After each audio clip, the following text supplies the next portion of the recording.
And welcome everybody. This is Don Giannatti, and today I'm talking with LaRae Lobdell, who is a friend that I met in Seattle when I did a CreativeLIVE, and she was Yep.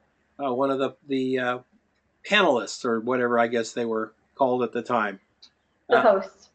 the host, one of the hostesses, Yes. and one of someone who's become a good friend. Um, Since that time I met you there, you Mhm. have gone through some really amazing changes. I think you were a kind of a consumer shooter at the time, right? A little bit of. Yeah, I was shooting weddings and families and babies for about nearly 16 years.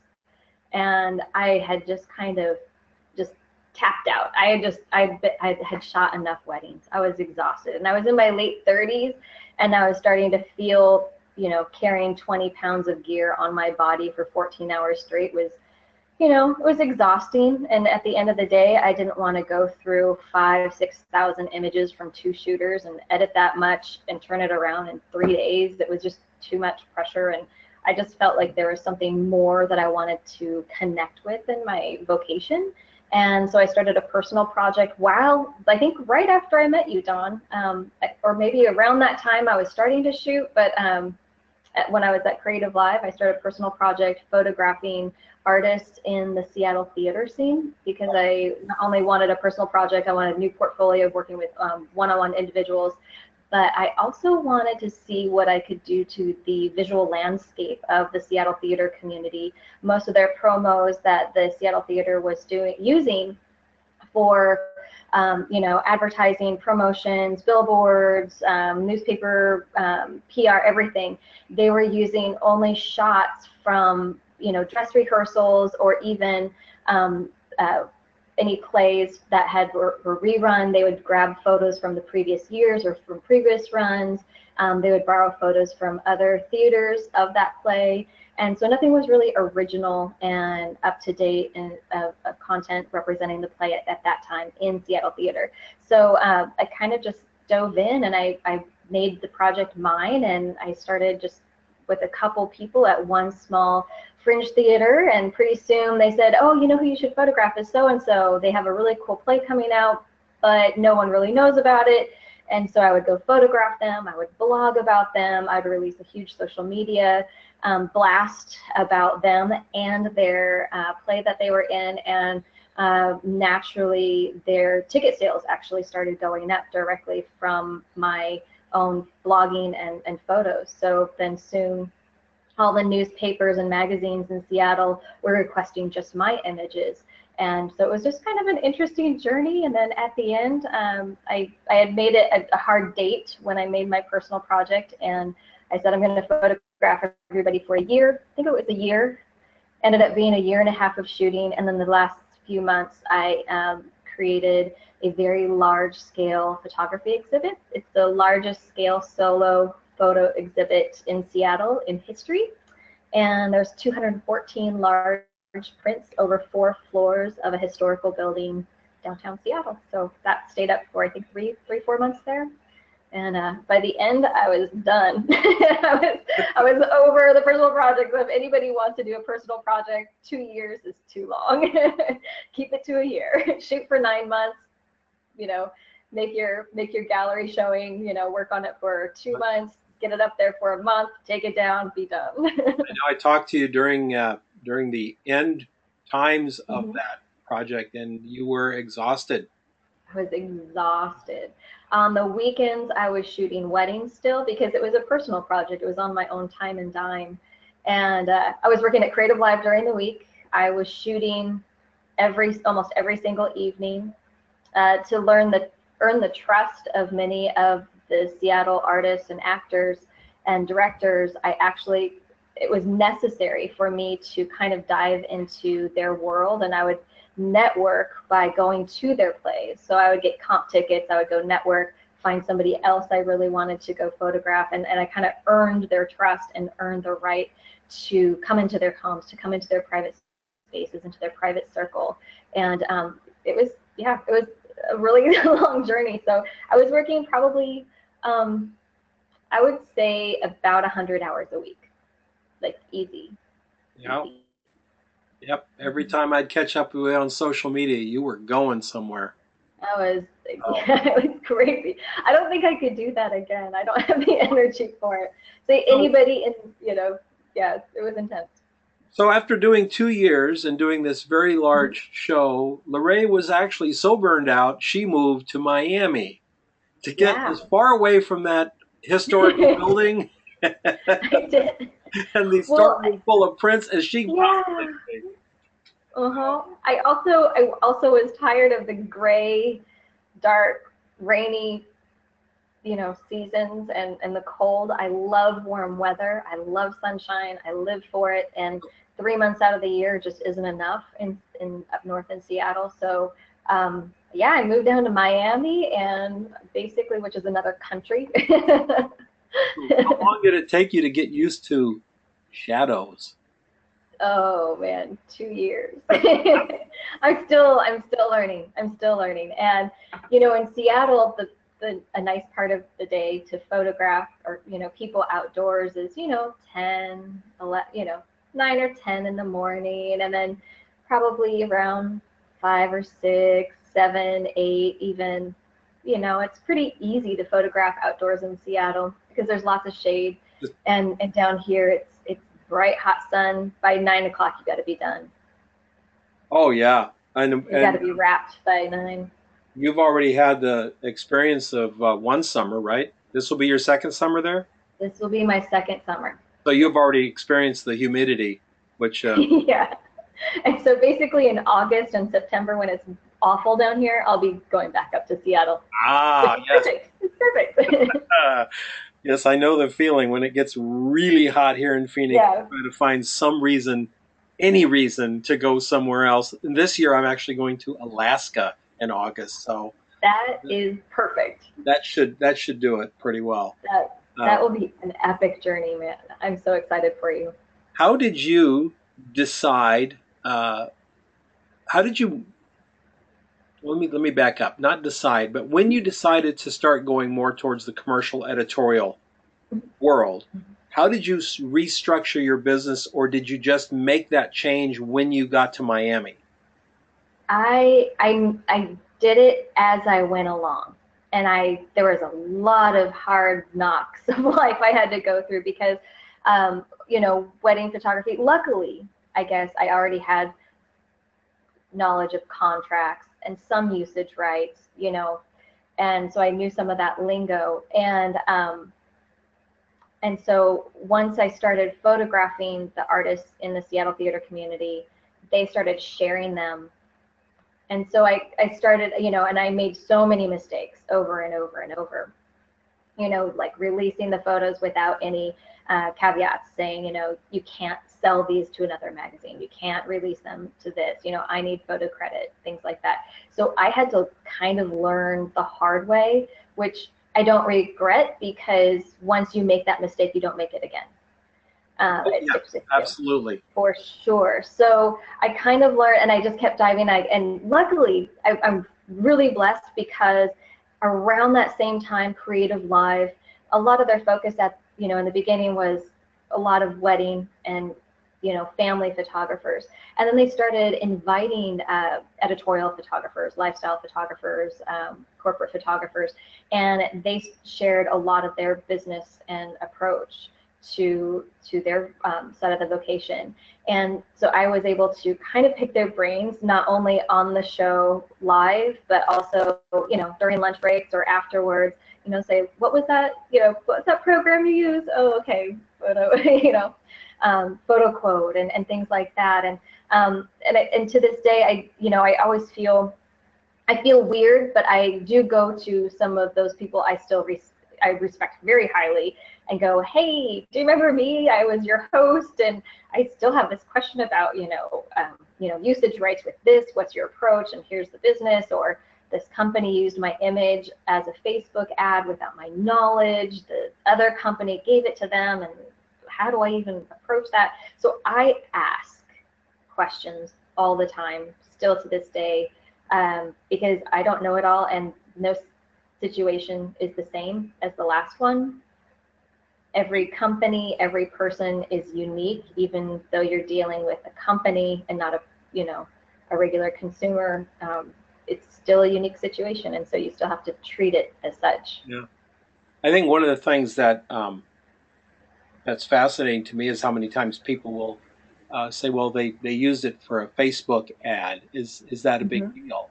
And Yeah. I would look at them and say, 2 years ago, probably not. Today, oh yeah, it's a big Big, deal. big time. Huge. Uh, Go ahead.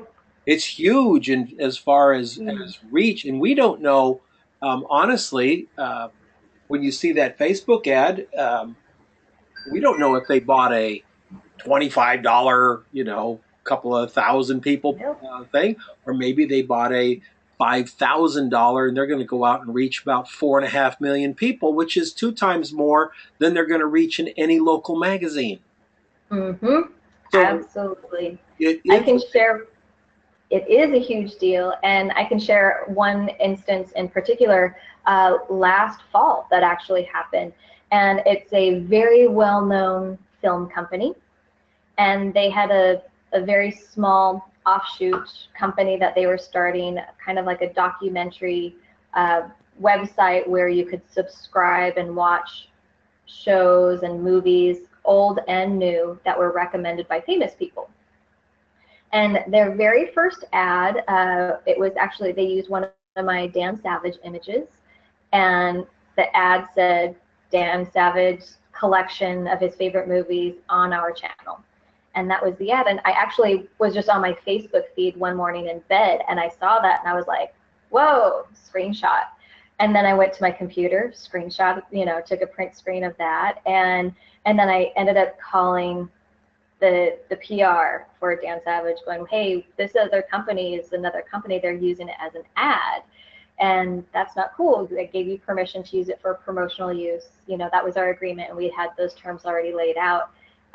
But a third party I didn't even know about was using it for advertising and making money off of that because they were trying to get subscribers.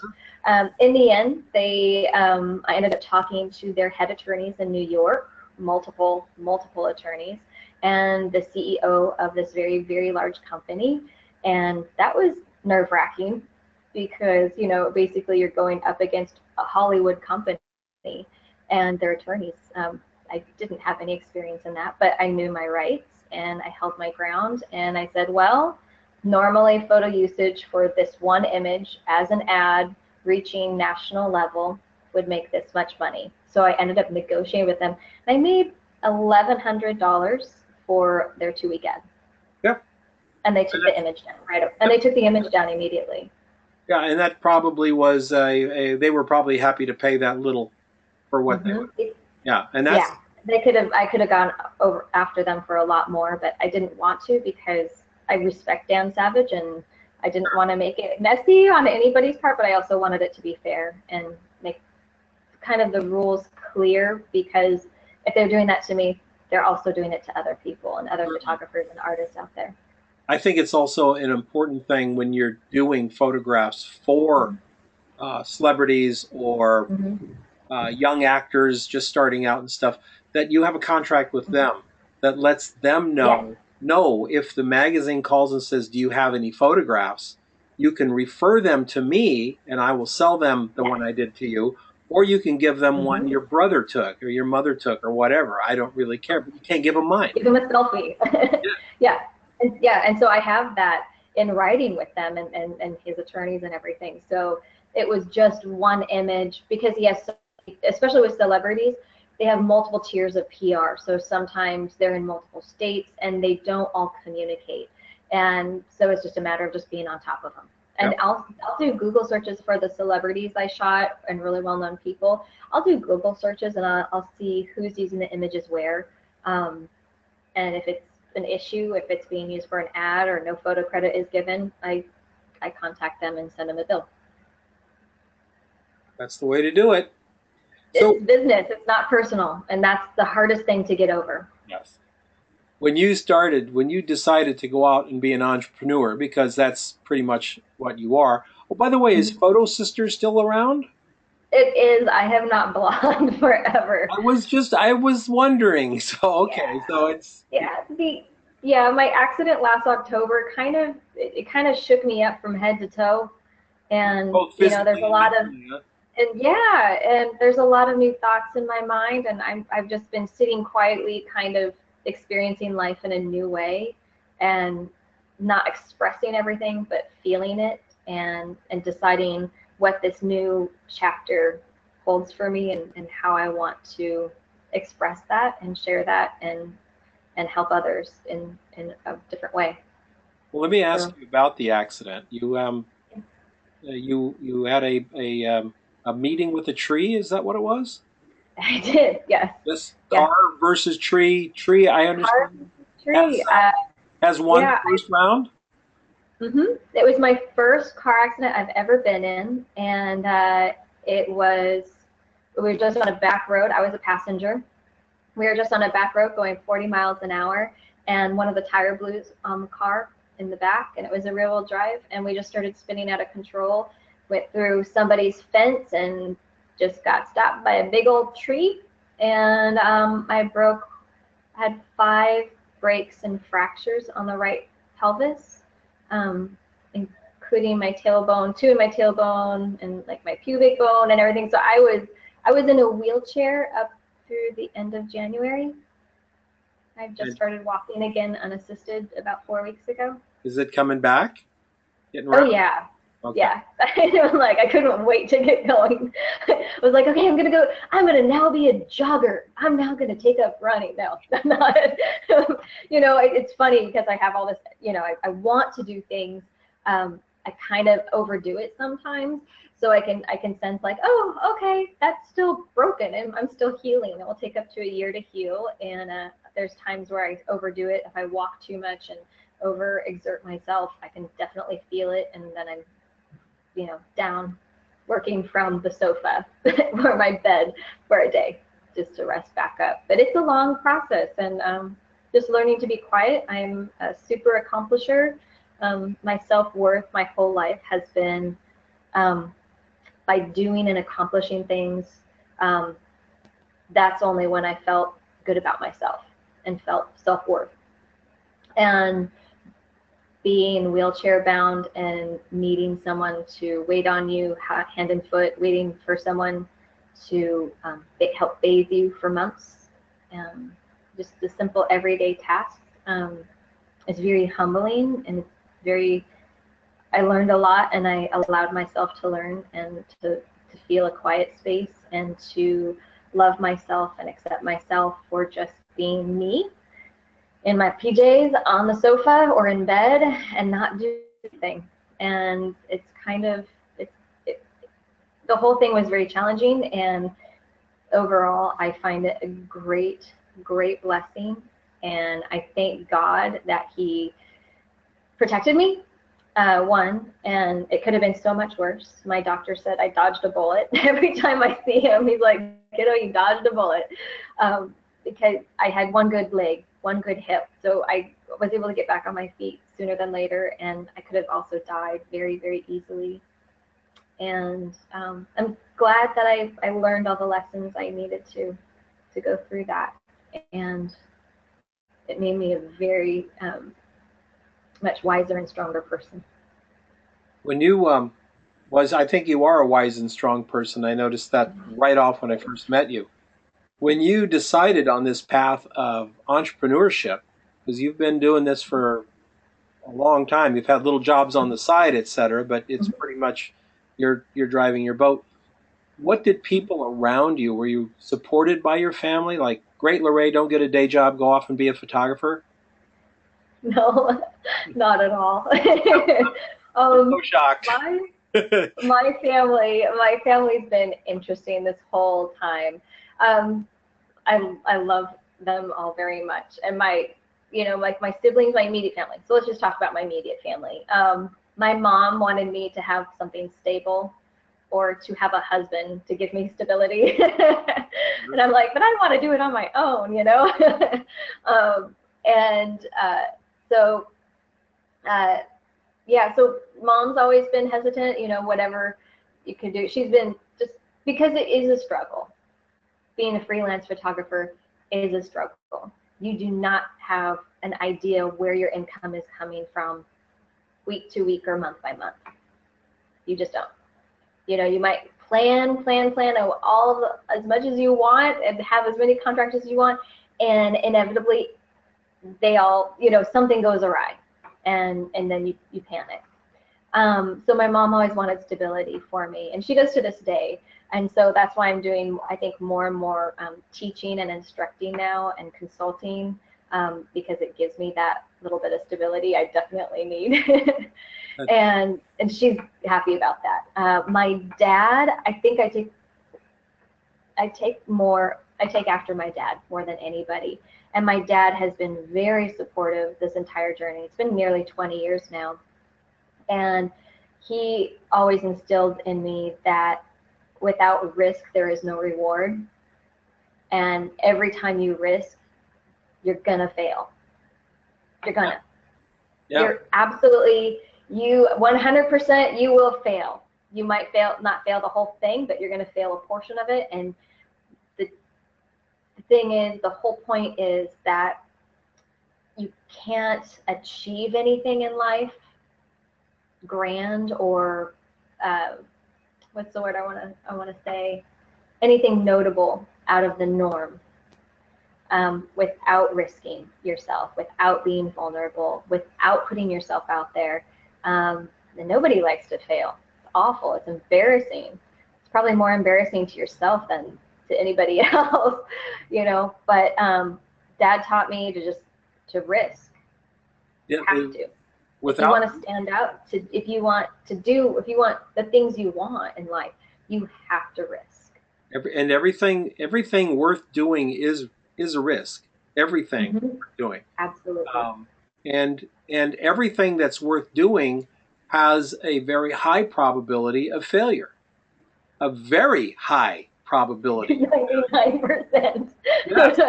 Like, show me one famous entrepreneur that got it right the first time. Or even the second. Or maybe he got it right the first time, but not the second and third. Or maybe he had a spectacular crash and then came back. But the point is, we keep going. When I first became a commercial photographer, I was very unused to having to manage my money. It's like I did a big catalog, Yes. $40,000. I got $40,000. Well, I'm gonna go buy this. I'm gonna go. And then next month you don't have a job. And you go, oh, I guess I should have saved a little bit of that money. Like 6 months down the road, and you're like, I gotta pay rent or mortgage. And after some spectacular failures and some real scary times, get really good at it. Just all of a sudden, you'd wake up in the morning and you'd allocating these funds, and wow, we had a great job. Yes, we did. This much money goes over here to make sure that we can get through the other days that happen.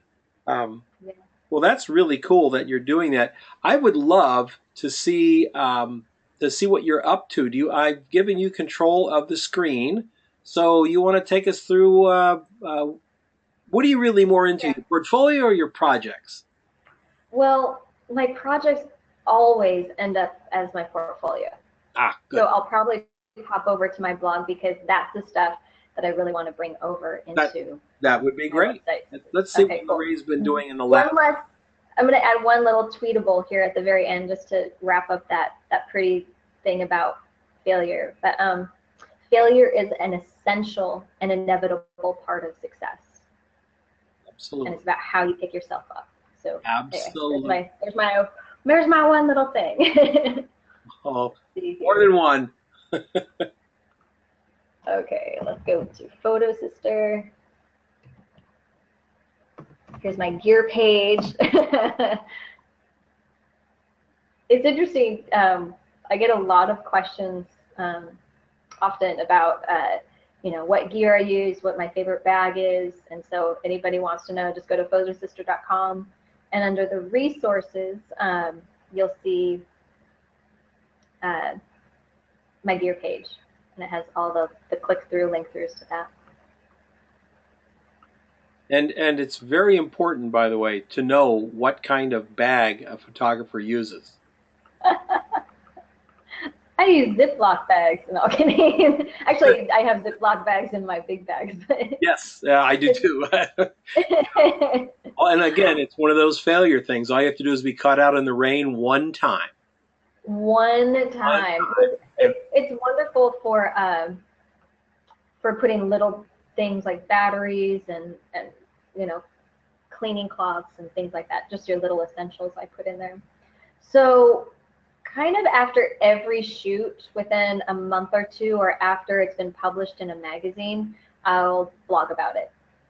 And like I said, I'm really embarrassed that I haven't blogged, but there was a big reason for that, just the accident and everything. I wanted to feel, I wanted to experience more of my own stuff than share, I guess. It was my time for me. sure. And let's see here. There we go. All right, so last year, actually a few years ago, I started photographing dudes on motorcycle tracks. My biggest thing I learned that I love to do in photo shoots through my personal project and photographing so many Seattle artists was my favorite people to photograph are men. I feel like women are wonderful to photograph. They're beautiful. However, I feel like to photograph a man is more challenging for me. It's hard to make a strong man look vulnerable, or a very, you know, humble man, quiet man look really strong, and so that's kind of my goal. So I started photographing guys on racetracks. So let's see. My internet's slow because I think our webcam and the live feed is slowing it down a bit. Probably. I find men challenging as well because of the two sexes. Men are the least of the least attracted by the idea of being photographed. If you put Right. an ad up on Craigslist saying looking for a model, you'll get 50 women to 3 men. It's Yep. and Yep. I find it intriguing. You know, I went probably 30 years with. I don't think I could have used all my fingers to count how many men I shot. I shot women. That was it. And now it's probably the other way around. I'm actually more interested right now in an older age group. I've decided Yeah.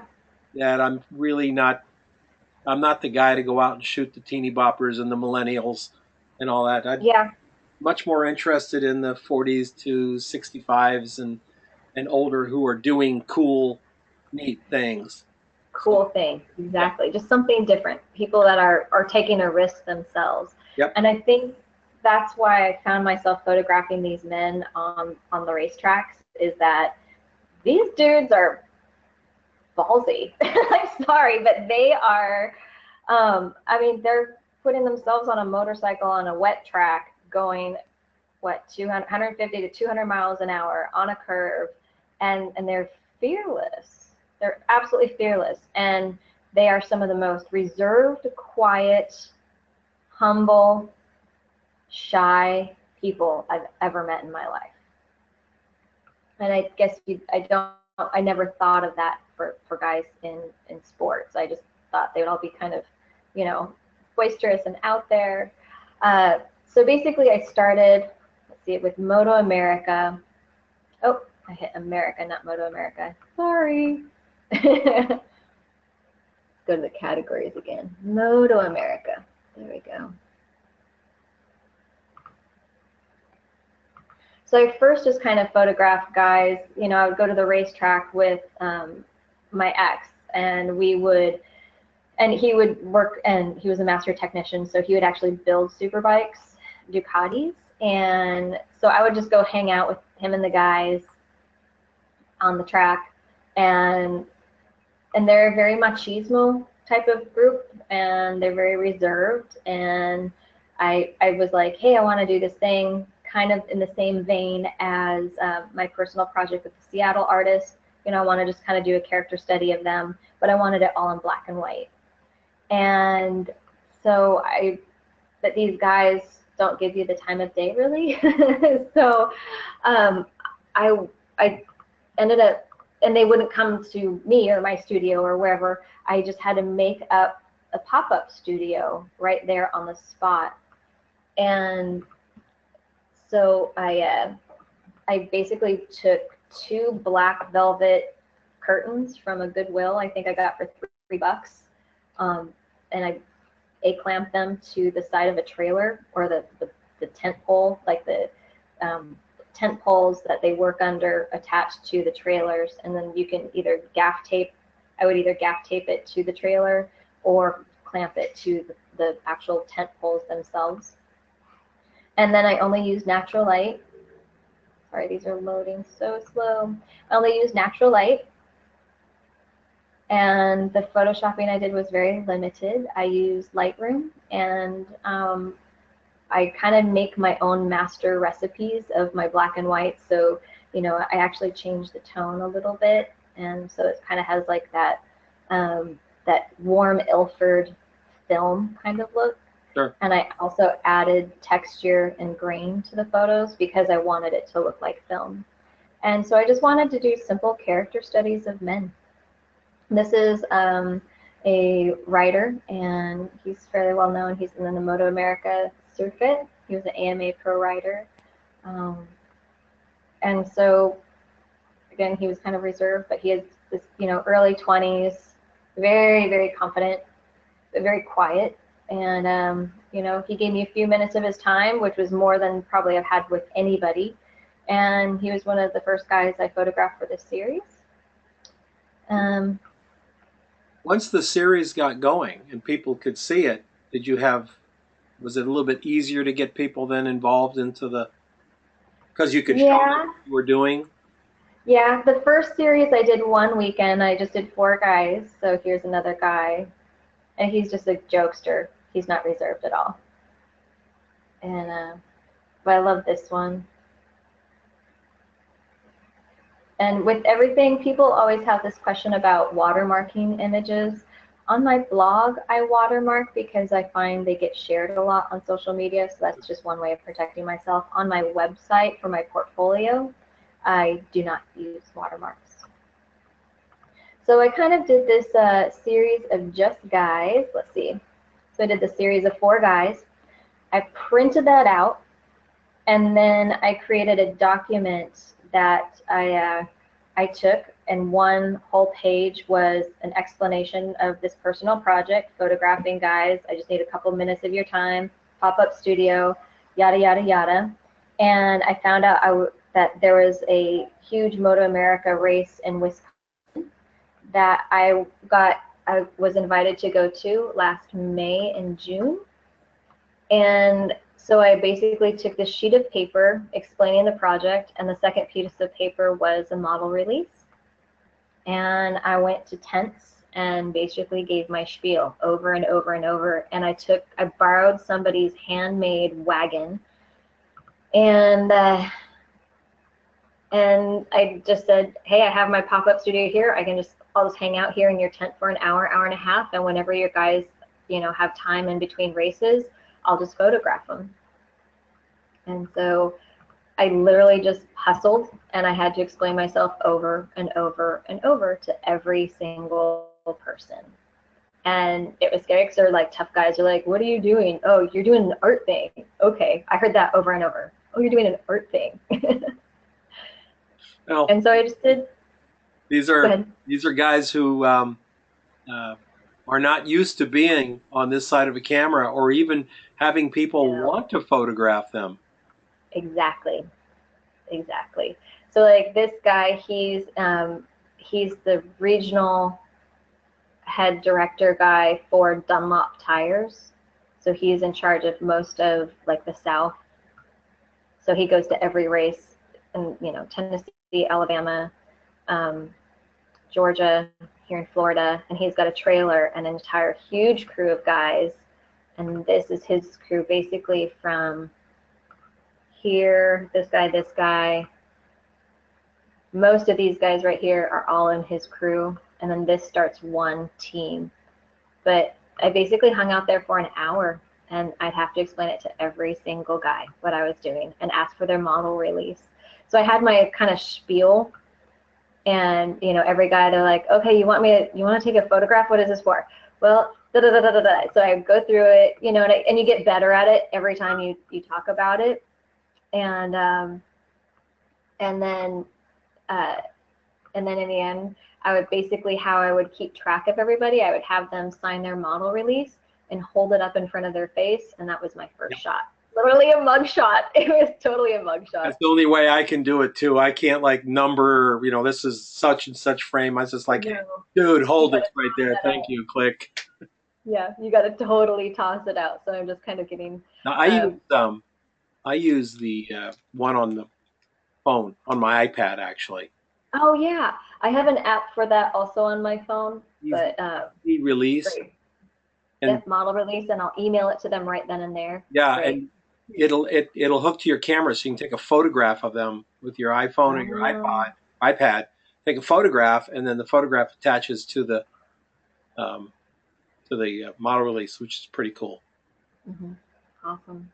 So now that basically, I'm doing all of this, and kind of my end goal for this, I wanted to start it earlier this spring. I might have to push it off until fall.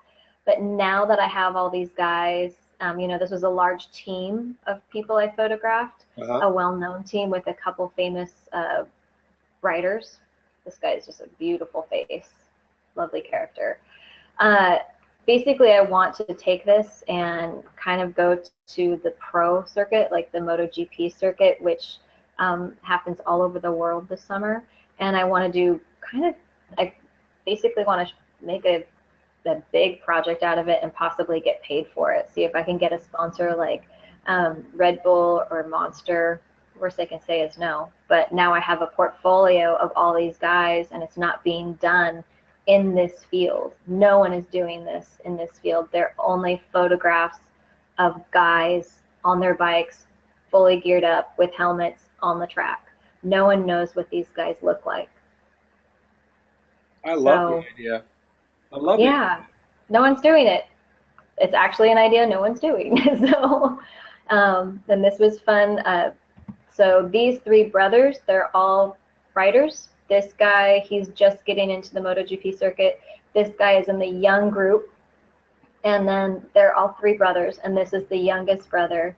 And he's already doing like the small kid, I don't even know what it's called. I need to like brush up on my writing lingo.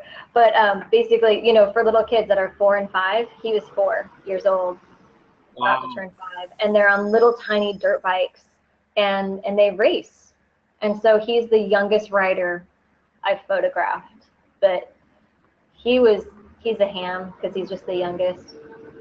But look at that face. I know. It's just, yeah. Just the freckle. Now, when you're shooting, are you constantly talking with them? I am. I never stop talking because I've been photographed before, and I'm actually photographed quite often, and it is the most awkward feeling in the world. And you don't know what to do. You don't know expression to do. You're just sitting there in front of somebody's camera, and people are around watching you. And it's an awful feeling. I hate it. I don't feel comfortable in front of the camera. I love having my photograph taken. On my list of things I love to do, it's right under root canal. Right, exactly. Root canal, going on to page 19, actually, is what it is. Yeah. So. Yeah. So basically, I just want to make my job, my only job through the whole process is to make them feel comfortable. Because if they're comfortable, then they'll be themselves, they'll be natural, and I'll get a good photograph. If they're not comfortable, that photograph's going to suck. And you'll see the hesitation, you'll see that wall between photographer, lens, and subject. You'll see it, you can feel it in an image. But if you gain their trust, and I'll just talk about anything. I will talk about their socks, I will talk about their t-shirt, I will talk about being a goofball in front of them. I will whatever that person needs to feel comfortable, I will just keep talking nonstop. Okay, and then what I want you to do, okay, just close your eyes, relax your forehead, just take a deep breath, okay, and on 3, open your eyes, 1, 2, 3, okay, good job. Okay, let's move you here. I'm constantly moving them so they're never in one place too long, because that's where they get uncomfortable and self-conscious. And it's just a matter of just working with people's bodies and mannerisms, and some people are more comfortable than others, and everyone's unique, and so you cater your shoot to every single person. I banter and so, and banter and banter because I want them hearing me, not the voices in their head. Yeah, gift of gab, get them out of their head. You are absolutely right. Absolutely. You do not want them in their head at all. Yeah. So but these guys, I only have like 1 minute, 4 minutes, 2 minutes. That's 1 minute, good 2 practice minutes. for editorial. That's what you got. These guys are racing. Like, they're also, this guy was changing tires. This guy was doing an oil change.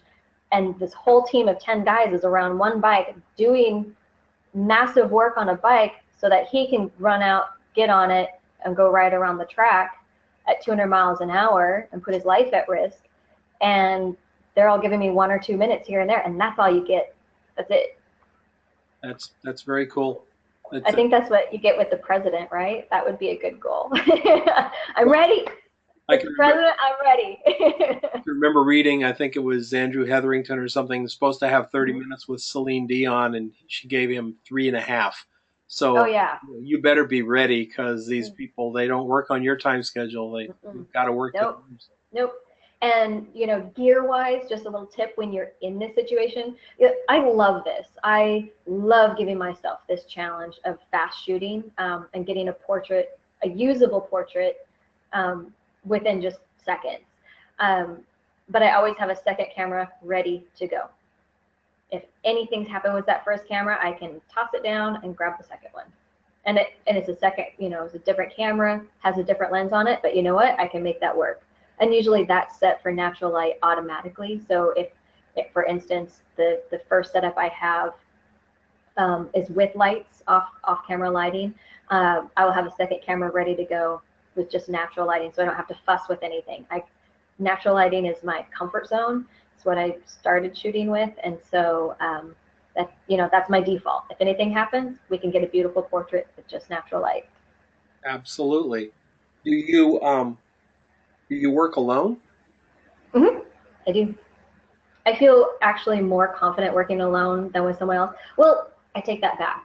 For large shoots, for professional shoots, when I'm being paid, I always try to take an assistant to help with lights, because usually it's in a public place where there's other people, and I don't want my umbrellas to the side getting hit, someone not seeing them, running over, and it's just, out of sight, out of mind. I just don't want to worry about it. I would rather I get there early, have lights already set up, my assistant stands in for a lighting test, and then I shoot, have everything ready so that when I have those 10 minutes, 5 minutes with somebody really important, I'm ready to go. And the assistant, I can just say, okay, tilt it, 5 degrees, give me, 2 inches here, come over this way 2 inches. And it's just really quick, because that's all you get. Last summer, I photographed this president, the North American president of Bacardi here in Miami, and I had 15 minutes for 5 locations to get, 5 locations, about 10 different looks. Wow. In 5 locations in his building. So yeah. Yeah. You need I couldn't do that. And the gear. So I, as light as I keep it, I definitely take an assistant to those types of shoots. But I like having somebody there with me to help carry the gear, help to facilitate those kinds of situations. We have to go down 2 floors. I physically I can't move 3 C-stands, and I can't do it. One person can't do it. And the other reason is I want to keep that banter with the client going, and not be standing there trying to figure out why this flash isn't working. Your focus is on them. Yes. They're important. Their comfort is important. Because the longer they're standing there in silence, the longer that shoot feels to them, and the less time they'll give you. Yes. Oh, and it feels so much longer for them than it does for us. That's the thing It, we forgot, photographers forget. It's so much longer for them because they're not actively doing anything. We are, engaged with, some trigger that won't work, and we're, time's just going by like this. Oh my God, they're going. exactly. I got stuff to do, and I'm standing here. Yeah, very cool. Exactly. So Yeah. now, Yeah. LaRae is, uh, well, you're single again. Hmm. And gentleman, I have her phone number. Make your bids. American dollars only, and the bidding starts. You can't afford it. That's where the bidding starts. There you go. Um, There you go. Oh yeah. So right now I'm trying to get as busy as I possibly can right now because I've had 6 months of downtime from the accident. So I'm really ready to get back to work. And I just got vetted out, and like I had to be kind of quiet about it last year, but I got picked up by Polaroid University. It's a new startup education program from Polaroid. mhm. So, and that's based right down here in my backyard, which is kind of convenient. But they vetted me out and approached me last spring and said, "You're not at CreativeLIVE anymore. You're actually here." And I said, "Yeah." And so they brought me on board to be their host and one of their main instructors. And I'm really excited about that because I love hosting. It's absolutely so much fun. And now I get to actually have my own, my own shows where I actually get to instruct as well, the things I love to teach about. I'm really thrilled about that. I love the people I work with there. They're just really, really good people, family oriented. So I just feel really comfortable. I feel like I'm hanging around with my brothers and sisters and family members on the job. We have a great time. I started filming with them last June was the pilot. Then we really started shooting and getting to work last September, and then the accident was in October. And so I was laid up and I couldn't finish out my contract for the first 25 episodes. So I kind of missed out big time on that. But just showing you what an amazing company they are. They held my position while I was healing. That's wonderful. And like, what corporate company does that? I mean, we had just started the contract a month before. And they said, "You don't even worry about it. Your position is yours. We created the show around you. You are not going anywhere. You just concentrate on walking again, and we're here for you." And so I just started filming with them a month ago, and we're just getting a couple new seasons for 2016, new episodes, excuse me. And we are going to start hitting hard, shooting again in April. So we're supposed to shoot, I think the goal is to shoot 100 episodes. So that will be really fun because not a lot is produced down here in Miami is in terms of a location education for photographers. And so I'm excited. I'm really excited. Love the company, and it's great. How long are the episodes? They are very smart. They're only 5 to 10 minute episodes, and so they're actually cheap. Like, the content is there in that 5 or 10 minutes. What you actually want to know is there, and it's a monthly subscription or a yearly subscription. Excuse me. It's really affordable. It's like $20 a year. You have access to all the videos, and like Rick Friedman's on there. Mark Sirota is the founder and idea man behind it. He's on there. There's tons and tons of people.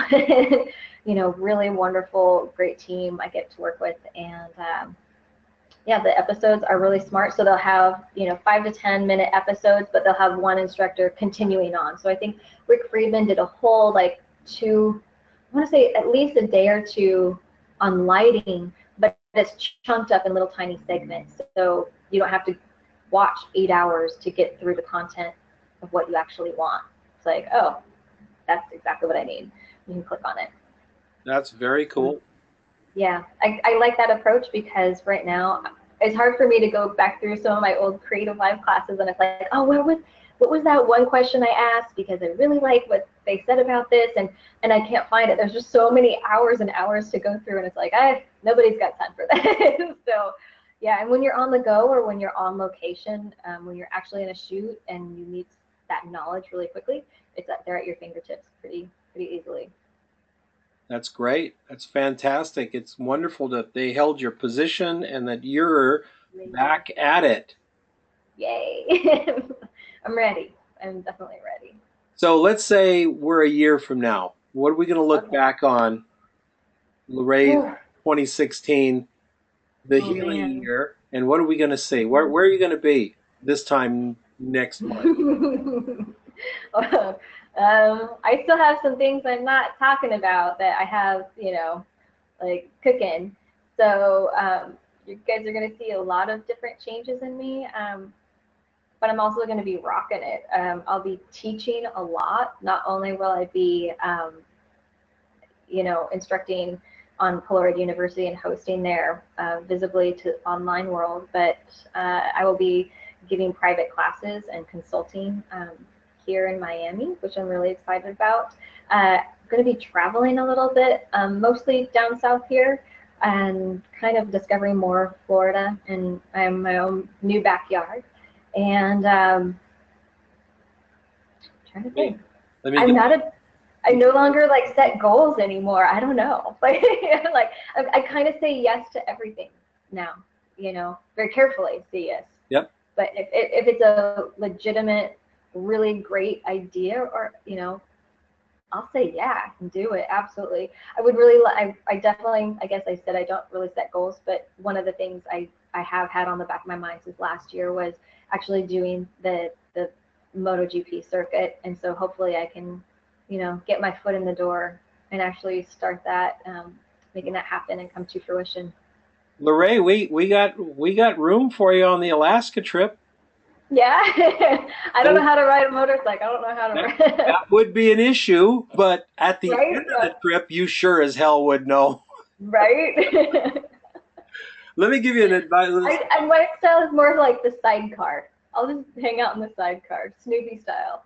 Let me give you a recommendation about South Florida area. I got to tell you, Anna Maria Island is Uh-huh. worth the drive. Want to spend a couple of days there.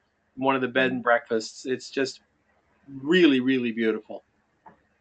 Okay, That's I will check it out. I'm down ready. I'm south ready. of Tampa. Okay, that's not bad. Yeah, I have a couple of girlfriends over there, Lucy and Jessica. Hi, girls. They're just like some of my dearest friends now. I'm really blessed to have them in my life. But they live over by Tampa, so I have at least one, if not two, road trips this summer. Absolutely. And Over make there. sure you go and Really see excited. Clive's photos in the middle of the Everglades. Yeah. Oh, he was just speaking here. He has an exhibit at the Fairchild Tropical Gardens here, and I missed him speaking one night. I was overbooked and had too many events planned in one night. But yeah, his work is absolutely Yeah, phenomenal. I'm a big fan. I love that work. Yeah. And actually, I've never taken a ride out in the Everglades yet, so I think that's due as well. It's I've only been there once to the Everglades, and I was sort Hmm. of taken on a little tour of it, and Hmm. it's really, really fascinating. It's Yeah. just and so many possibilities for wonderful photographs. It's unbelievable. Hmm. Well, LaRae, I know you have to run off to a meeting, and Yeah. Oh, are we already? Man, that went fast. well, you know what? That's good because we'll just have to do it again. Exactly. There I would you love to. I would love to. Did go. anyone have any questions in advance? I know that was on the, I it was a potential. let's see. No, not that I see. Okay. I see everybody's just happy to just be sitting here listening to you, Aw, and everybody's I'm happy so that thrilled you're everybody's here. Thanks, everyone. back on the mend. That's so wonderful. Yeah, yeah, I'm happy. It's kind of thrilling. I just started driving my car again about 4 weeks ago, and it's a stick shift, so kind of fun. Like, yay, independent. Wonderful. LaRae, thank you so much for Hey, Don. being here. Oh, Paula? Energize. Paula. Now, hey, Don, I wanted to tell you I sent you a screenshot of what my computer looked like, so Okay. you know. Okay. And congratulations for everything, LaRae. It sounds like you're Thank doing you. fantastic things. Thank you, sweetheart. I really appreciate it. Okay, very good. Well, it's been a blast, LaRae. been a blast. Great. I've Right. been wanting to do this for quite a while, so. I'm thrilled that you're doing this. I'll be tuning in. And I would love to, and I'm serious. I'll be back to you in the summer. Yeah. Yeah, Cool. absolutely. All right, what did you say you're going to probably go up northern climbs? What, Yeah. September? Probably October. No, excuse me, not October. August, September. Probably August. Okay. Well, I'll be coming down. I'll be coming down from Alaska sometime toward near the end of August, and Really? I've got my road trip planned up, but I don't Okay. I haven't really finalized the plan down. I do want to come back down the other route, so I see maximize Oh yeah. that. So That drive is good. put me fairly close to Seattle, and I know I'd love to see you, and I've got some other friends there, Brett and folks. It'd be That's if I right. get that close, I've got to come in and see you You guys. you Absolutely. must. We could, and just to maximize your time and so you don't have to run and see everybody. We can all get together, That would be at one place. that would be Love that. cool. Love that. Okay, so I will look at your route and your time schedule on your website, and I'm pretty flexible in August, so I'll schedule my trip around yours. That would be Wonderful. fantastic. I would love that. I'll keep you apprised of that. Well, yay! Right. I'm really excited for you. When do you leave again? August 1st. If Okay. I'm ready to go now. I know. You've been preparing for a long time. I'm just ready to go, but yeah, I'm gonna stick to the schedule. August 1st, I leave here. I meet my friend who's going with me. He's going in a Corvette, so it'll be a guy on a motorcycle and a guy in a Corvette. Does he need a passenger? That's my style. Exactly. So, and then we pick up a friend of mine from Project 52. We meet her up just west of Calgary. Okay. It looks like there's just going to be 3 or 4 or 5 of us riding up. I've already told folks that there's no schedule, so don't say, hey, I'll be in such and such at noon. I have no idea from day to day. Just I know how far I have to get each day, and we'll come as close to that as possible. So. And you gotta leave some room for freedom in there. Absolutely. When you meet people and they invite you over for dinner while they're on the road, you gotta say yes. I'm sure my 34 days, I'm planning 34 days, I'm allotting 40. So if it I've got to have some weather days in there, and I've got to have some hey, I just like this place, I want to hang for a day. Sweet. Got to do it. I'm excited for you. I'll be following you. Thank you. you. All right, my friend. You have a great rest of the day, and thank you. You as well. Very, very excited for your recovery and for all the cool things you're doing. Thanks, man. Take care now. All right. Bye. Bye. Bye.